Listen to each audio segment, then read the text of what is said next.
Adioswa berguna. Oh yes yes yes. Shalom. Bapak Ibu Adiyuswa ingkang kinasih,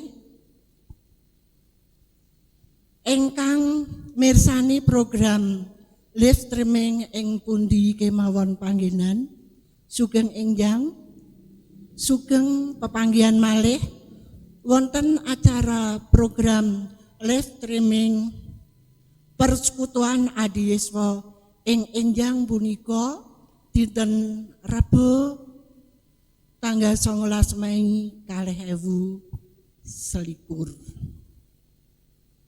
Sumangga pepanggihan menika kita wiwiti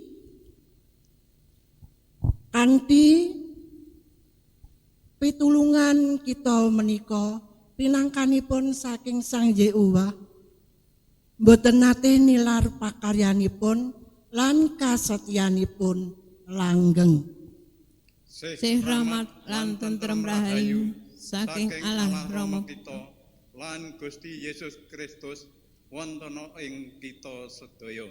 Amin. Kakaaturan lenggah.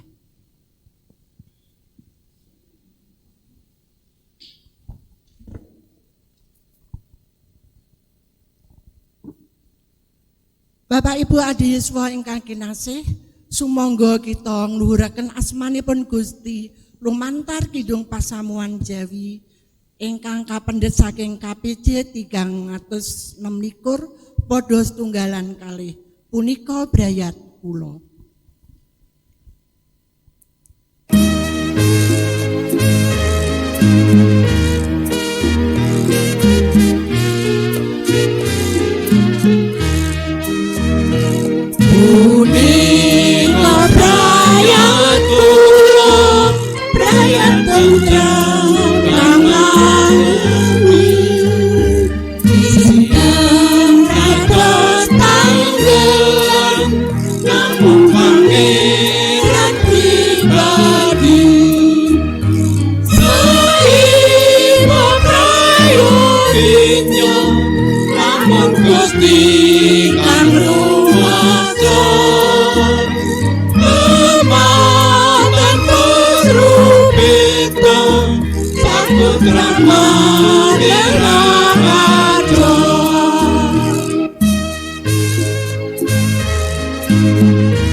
Gusti kang rumeksa kematan perubita saputra manggira hajo.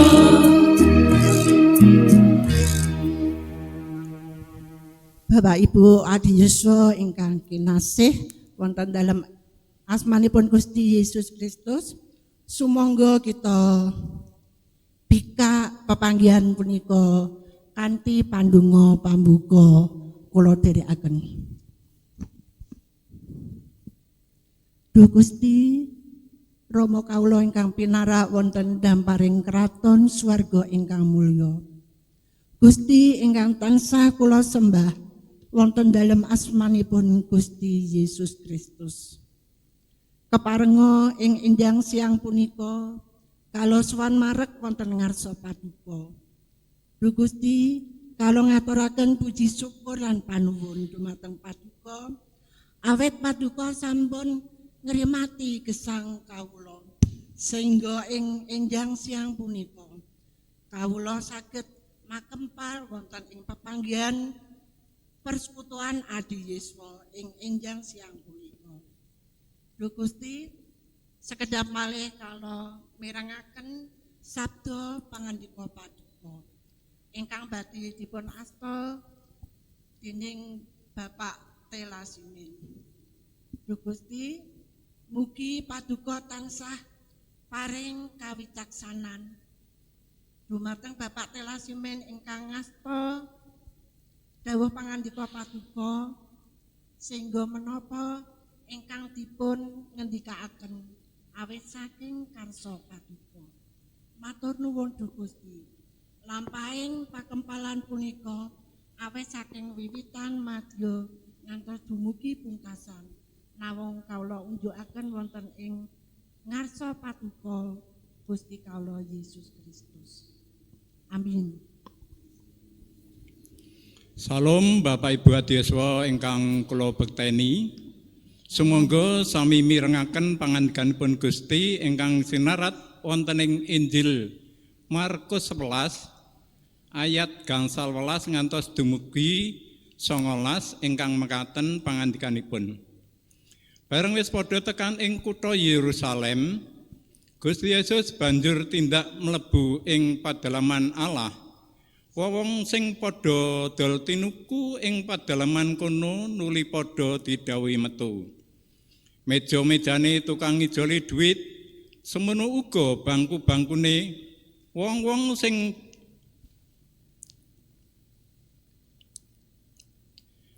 sing padha tekan nggawa dagangane arep mlebu ing papan pangibadah padha dicegah.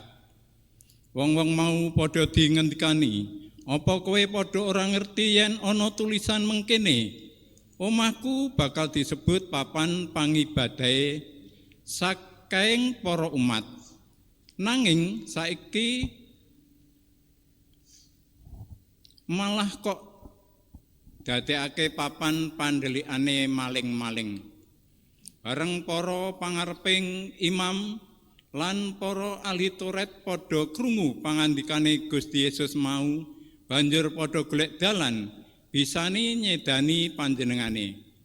Wong-wong mau padha wedi karo Gusti Yesus, merga wong kabeh padha kepranan karo piwulange.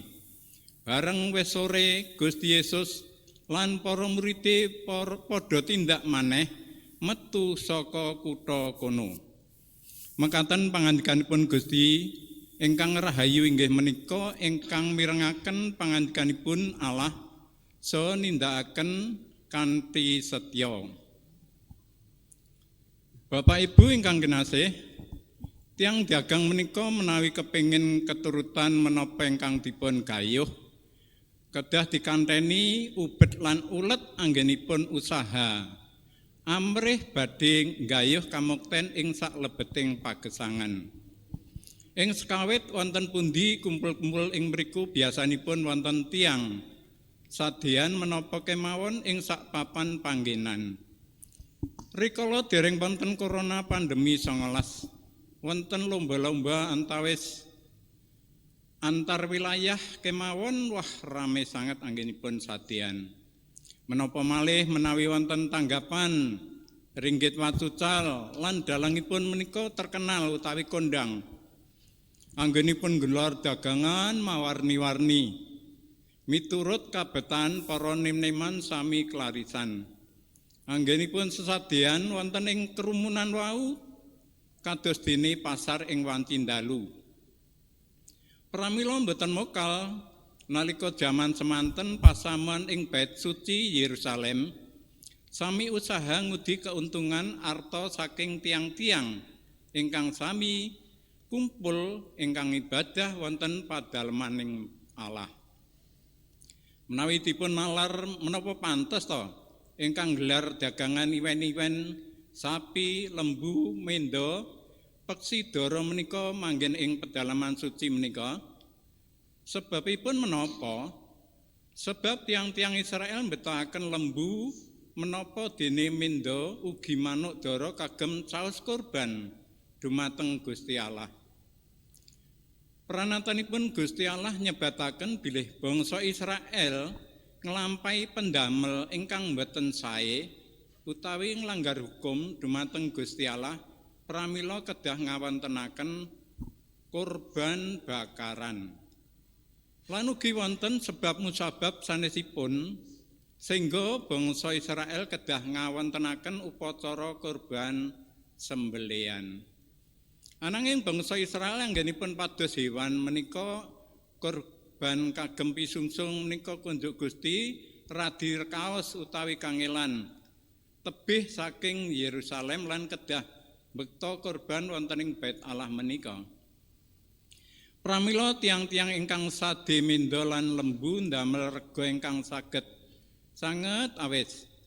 Ingkang sadean lembu nipu lan ngapusi sanesipun menika mboten pikantuk sadean wonten ing sak lebetipun bait suci.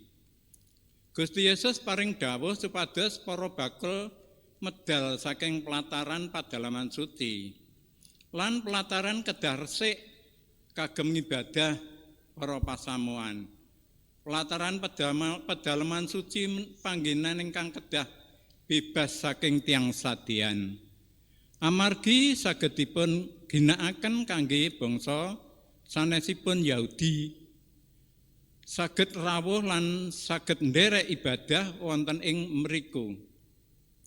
Wonten batas-batas suci kangge bangsa Yahudi boten pikantuk mlebet ing pedalaman suci lan arta pisungsung namung saking bangsa Yahudi kemawon. Pisungsung saking bangsa Romawi ingkang wonten gambaripun kaisar dianggep haram. Kedah dipun tukaraken rumiyin menawi kagem pisungsung. Peranatan menika saged njalari bisnis kalian para imam lan sami-sami pados bathi senadyan jemaatipun ingkang kedah nanggung ongkosipun. Kolosi ingkang dipun tindakaken para imam menika ingkang dipun sebat dening Gusti Yesus para pelaku maling-maling kala wau. Para dagang ingkang dipun gayuh pikantuk untung lan bathi ingkang kathah. Menawi gereja anggenipun lelados kanthi sukurna linambaran katresnan. Sanes kathahipun arta utawi pisungsung ingkang dipun kempalaken.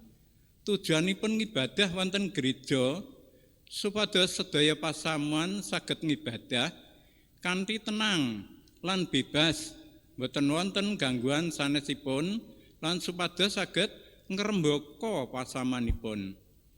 Kathah tiyang ingkang sami tinimbalan ngabekti supados pikantuk kawilujengan saking Gusti piyambak. Mugi-mugi Gusti Yesus tansah paring pangayuman dumateng pasamuan anggenipun nindakaken pangibadah kanthi bingah. Amin. Sumangga kita ndedonga sapaat kula dherekaken. Gusti Allah Rama kawuling dampar kraton swarga langgeng saha mulya. Kepareng kawula sowan marek wonten ing ngarsa paduka Gusti, ngaturaken agenging panuwun awit paduka sampun paring tetedhan nyawa kawula arupi pangandika paduka ingkang suci saged ngiyataken kapitadosan kawula sehingga pasamuan kawula mindak kiyat lan saya ngrembaka. Gusti mboten kesupen kawula inggih ndongaaken dumateng warganing pasamuan krapyak ingkang nembe gerah kadosta Ibu Wasi Subrata, Bapak Ignatius Wijayanto lan sanes-sanesipun paduka piyambak ingkang dados dokter saha juru rawat ingkang sampurna sehingga para sederek kawula ingkang nembe gerah menika kaparingan kesarasan. Rama kawula ing swarga boten kesupen kawula gintungaken keluarga Bapak Pendhita Timotius Tianto MSI paduka paringi kekiyatan, kesehatan, kabagyan anggenipun momong pasamuan kanthi sabar lan telatos murih anggenipun nindakaken peladosan ing pasamuan tansah wonten ing katresnan, katentreman lan kabahagiaan. Gusti kawula ing swarga, kawula inggih ndonaaken dumateng negari kawula ingkang nembe ngalami pancoben sakit penyakit Corona 19. Paduka piyambak ingkang saged nyingkiraken saking bebendu menika amrih sirnanipun sedaya sakit penyakit kanthi tuntas lan normal malih kawontenanipun. Mekaten Gusti, donga ingkang kirang sampurna menika badhe kawula terasaken kanthi donga Rama kawula. Duh Rama kawula ingkang wonten ing swarga, asma Paduka mugi kasucikaken, kraton Paduka mugi rawuh, karsa Paduka mugi kalampahan wonten ing bumi kados dene wonten ing swarga. Kawula mugi kaparingan rejeki kawula sak cekapipun ing dinten menika. Saha Paduka mugi ngapunten kalepatan kawula kados dene kawula inggih ngapunten ing tetiang ingkang kelepatan dhateng kawula. Menapa dene kawula mugi sampun ngantos katandaken dhateng panggoda, nanging mugi Paduka walaken saking piyawon. Awit dene Paduka ingkang kagungan kraton saha wisesa tuwin kamulyan langgeng ing salaminipun. Amin. Sih rahmatipun Gusti Yesus Kristus, sahasipun Allah Sang Rama, tuwin patunggalanipun Sang Roh Suci, nunggila kalian kita sedaya. Amin. Para kekasih kagunganipun Gusti, swawi kita dumugi wonten ing wekdal kagem ngaturaken pisungsung. Nuwun inggih dasaring anggen kita ngaturaken pisungsung menika kapendhet saking Injil Lukas 6 ayatipun 38 ingkang mekaten dawuh pangandikanipun Gusti. Padha weweha supaya kowe iya diwenehi takeran kang becik, kang ditetel-tetel, kang dioyok lan kang luber bakal kaesokake ing pangkonmu, amarga ukuran kang kok anggo ngukur iku iya bakal kanggo ngukur kowe. Mekaten menggah dawuh pangandikanipun Gusti. Swawi kita badhe ngaturaken pisungsung saking pundiya kemawon ingkang sama mirsani program menika lumantar ndedonga sesarengan. Monggo kita jumeneng.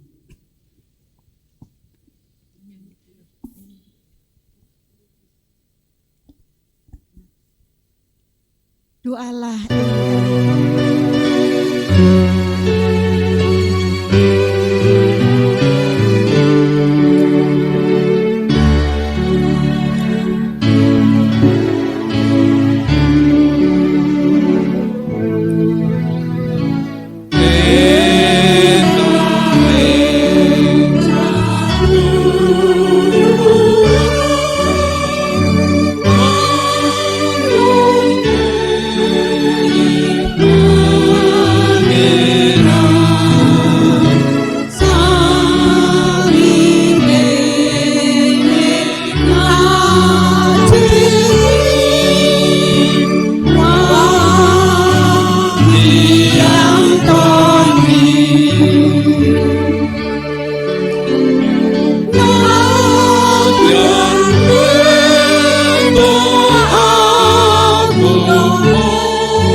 doalah sumbering gesang lan sumbering berkah kepareng kawula sak pondo saking Komisi Adiuswa ngaturaken panuwun dumateng Paduka Gusti awit kawula rumaos Paduka berkahi lan kepareng kawula sakmenika ngempalaken berkah saking pundi-pundi panggenan Duh Gusti ing pengangkah kawula kagem kaluhuraning asma Paduka lan kagem gereja Paduka.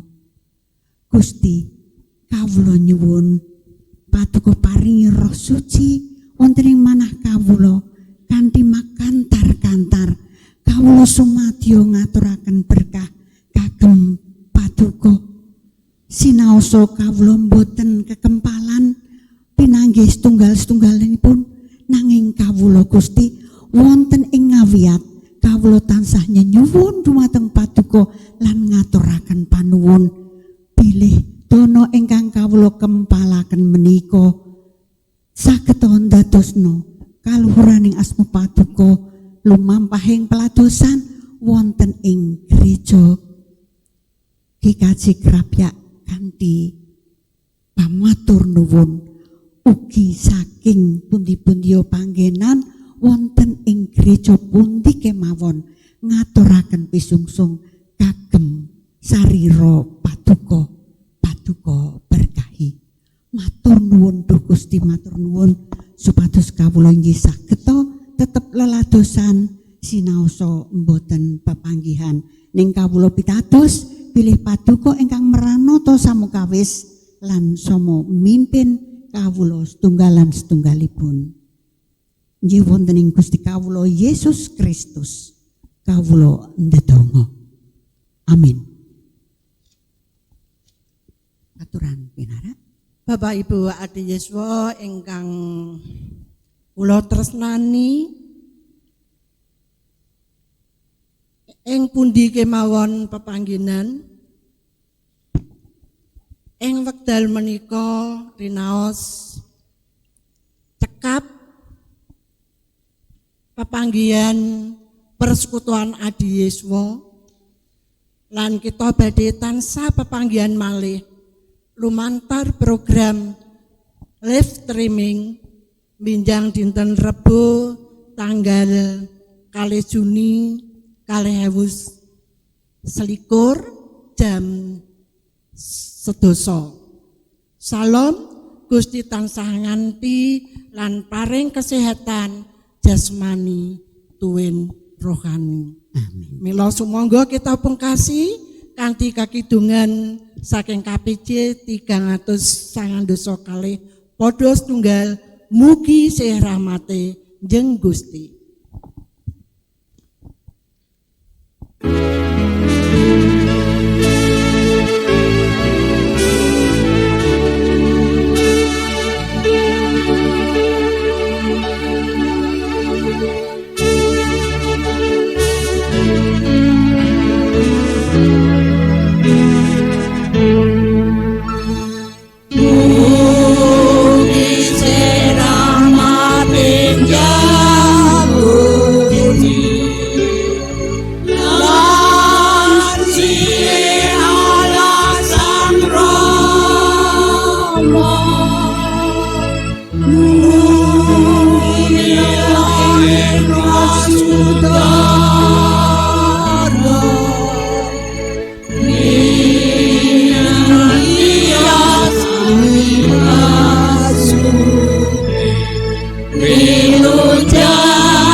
Saya mau iring Yesus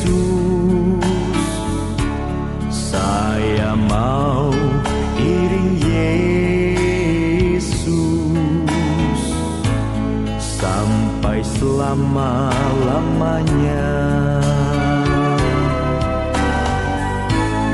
Saya mau iring Yesus, saya mau iring Yesus sampai selama-lamanya. Meskipun pikul salib, sangkal diri tiap hari, saya mau iring Yesus sampai selama-lamanya.